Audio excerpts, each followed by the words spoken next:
Welcome back, fellow Marvel Legends collectors. Solid Dave Snake here, continuing my reviews for the brand new Marvel Legends Guardians of the Galaxy Volume 2 Build-A-Figure Titus Wave. And in this review, we're going to take a look at the brand new Marvel Cinematic Universe Star-Lord as how he appears in Guardians of the Galaxy Volume 2. And this is the second action figure that we've gotten of Star-Lord in the Marvel Cinematic Universe. For the first movie in the Guardians of the Galaxy Marvel Legends series that came out, we got this very first Star-Lord as how he appeared in the first movie with that long trench coat. So there are a lot of differences between these two action figures. And honestly, this new one, the head sculpts are huge improvements. So let's just get right into the accessories right now. And this is the only action figure in this series that does not come with the Build-A-Figure piece. And this Star-Lord is also packed 2 per case. So all the other figures in this series are only 1 per case, but he is doubles without a Build-A-Figure piece. So he may be the peg warmer of the series if there are any, because he's still a great action figure. But since he doesn't come with a Build-A-Figure piece, what he comes with are the same exact 2 pistols that he came with in the first action figure. However, they are painted a little differently. And as you can see, he grips them really well. Holds them very nice. And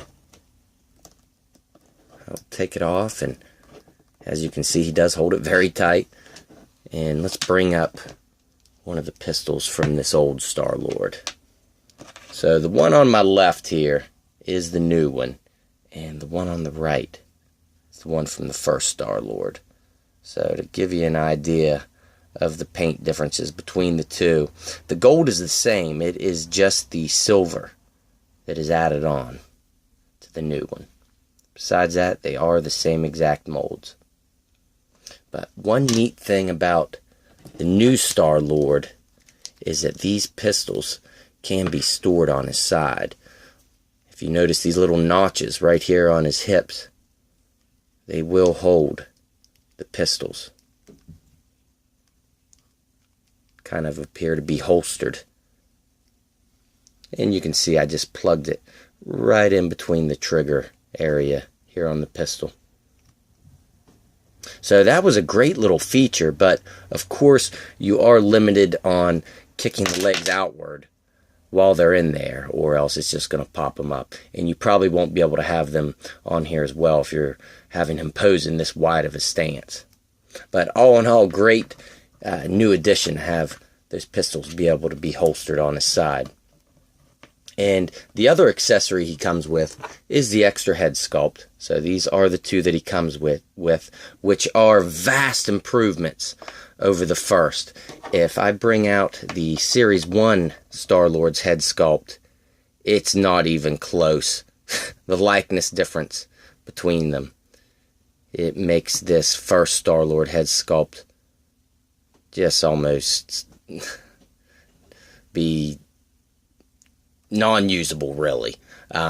If you have both, you can switch out heads on both as well. So just to give you an idea, I'll bring the old Star-Lord up here, and first let me show you the new helmet compared to the old. Just a vast improvement. But you can switch the heads out on the old and new, like I said. So you can present your old Star-Lord like this if you want to.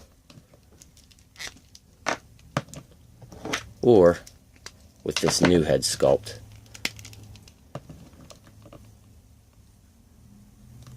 So that's a nice alternative. And likewise, you can put the old head sculpt on the new body. But we're not going to go that route. I think for mine, I'm going to display this newer one with the Chris Pratt head sculpt and the older one with the alternate masked version for this. But this does look a lot more like Chris Pratt. I mean, it's not 100%. The profile's pretty darn good. That looks a lot like Chris Pratt. So it's not 100% likeness, but it's pretty darn good and a lot better than the old one. Like I said, it just makes this old one look like a joke. And the overall body sculpt of this is great. I especially love this jacket. Of course, you could remove it if you wanted, but then the body and arms aren't going to match up. And I don't know what that says underneath there, but that is the shirt that he's wearing in the preview. And the only color variations here on the jacket are the 2 tones of red, and we get a little bit of silver with the zipper. Came out good on the back. There's quite a bit of little texture in here. If it comes out on camera, you can see that, but it's actually sculpted in there. You can run your fingers across it and actually feel the ripples. So they made this jacket look really natural. Very pleased with it. That belt buckle is sculpted on there. And of course we get a totally new sculpt with the legs from that first action figure as well. Nothing reused here. Of course, not much paint variation down below on the legs. The boots are a different color than the brown of the pants. Kind of a little more gray tone to it.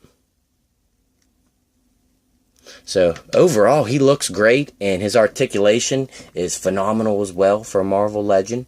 Of course, he gets full rotation. Can look this far down, this far up, so a little limited there. At the shoulders, he has a ball joint and hinge, which won't go up quite to 90 degrees, but will rotate all the way around. Cut at the upper bicep, which will get full rotation. Double jointed elbows, which will go that far up. This far back, peg and hinge at the wrist, which will go that far back, that far forward, and rotate all the way around. He does have an ab crunch, which will go this far forward, and it'll go back, but it is going to be restricted from that jacket. It's just going to want to pop it forward again. Of course, a cut at the waist, which will rotate all the way around. And at the hips, you can get him to do this far out of a split kick up to about 90 degrees and not go back that far. We got double jointed knees, which will go all the way up, back straight, cut here at the boot, which is hidden nice, and his feet will hinge this far back and back this far forward. And of course we have the ankle pivot in there as well. So great articulation, a definite improvement on the head sculpt of this Star-Lord figure. However, I don't know if I actually prefer the body over the first. I do like this jacket from the very first Marvel Legends Guardians of the Galaxy cinematic Star-Lord. And it's weathered really nice as well, which this new one isn't. I'll show you the backs of them. So I do like this old body sculpt. However, the new is great. It's just not as aesthetically pleasing to me. But overall, if you're a fan of Guardians of the Galaxy and collect all these cinematic universe characters, I think this is a great pickup, and it gets a high recommendation from me. So, alright everyone, I hope you enjoyed the review, and stay tuned because I will be reviewing Drax from this series next.